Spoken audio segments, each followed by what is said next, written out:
What the hell's going on with Kyler Murray all of a sudden in the Arizona Cardinals is the only way to put it. What is happening? How did I know we were going there? I mean, because it's the linchpin, right, of the night and what's happening. Of course it is. It's one of the biggest stories in the history of the NFL draft, if you think about it. I mean, he'll be the first quarterback, he'll be the first player to ever be drafted in the first round of Major League Baseball and the NFL. We didn't even think he was going to be in this draft a few months ago. I talked to scouts in October when I was covering 2 Oklahoma games back-to-back. Talked to area scouts in the the southeast, southwest area, and they said they weren't even looking at him. I remember distinctly one of the texts saying, you know what, he's either going back to school or he's going to play Major League Baseball, so if he goes back to school to play football next year, I'll deal with him next year. I mean, so he's the biggest story of this year's draft, there's no question. Schematically, it makes a ton of sense that he would be the pick for Cliff Kingsbury. I mean, Cliff was the starting quarterback. Lincoln Riley was his backup at Texas Tech. They've been around the same system. They've morphed it into different things, and certainly Lincoln has taken it to a different area and has advanced it more, to be quite honest with you. But the verbiage is still somewhat the same. The background is the same, and he just makes a lot of sense for them. But you've got to be able to trade Rosen. And I also go back to this, too. When they hired him, I think it was January 8th, we didn't know if Kyler was going to be in this draft.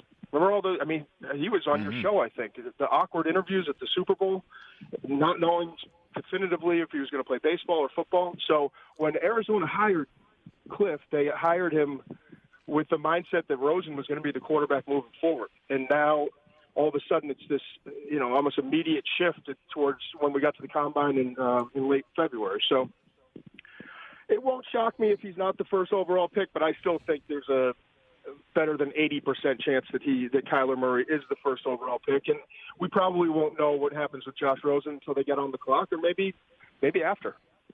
Yeah, I think that's a valid assessment that Rosen is definitely part of this equation when you talk about the evaluation of Murray.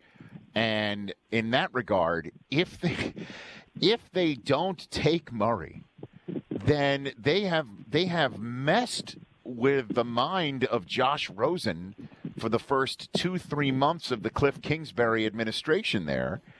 And that's the thing that I find odd about Murray not being the first overall pick in this draft. And I know that part of the narrative has been driven by the media, and I understand that the Cardinals can't do anything about it with the exception of Steve Keim not saying that Rosen's a quarterback for now, or coming out and basically saying we're not taking him, which obviously wouldn't be the smart thing to do when you're trying to be open for business with the first overall selection. So this whole thing is so unique. I can't remember a situation like this where a team has an opportunity to take somebody that's such an outlier as the first overall pick in the draft after having selected a quarterback in the first round the previous year and either having to offload him or make nice with him. It's crazy.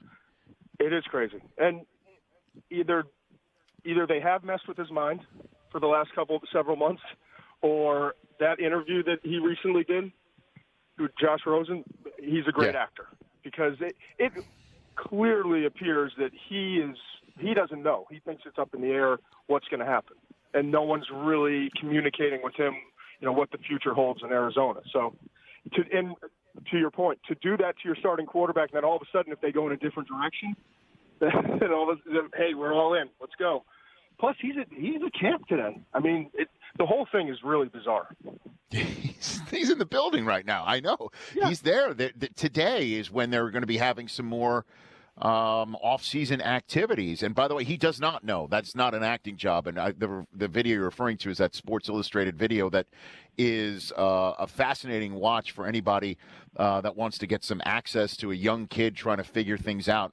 Or it's the worst ever Breaking Bad sequel I've ever seen. It was really with the RV in the desert, and Josh Rosen on top of the RV. For more of The Rich Eisen Show, tune to Audience Channel 239 on DirecTV for free on BR Live, or download the Rich Eisen Show app.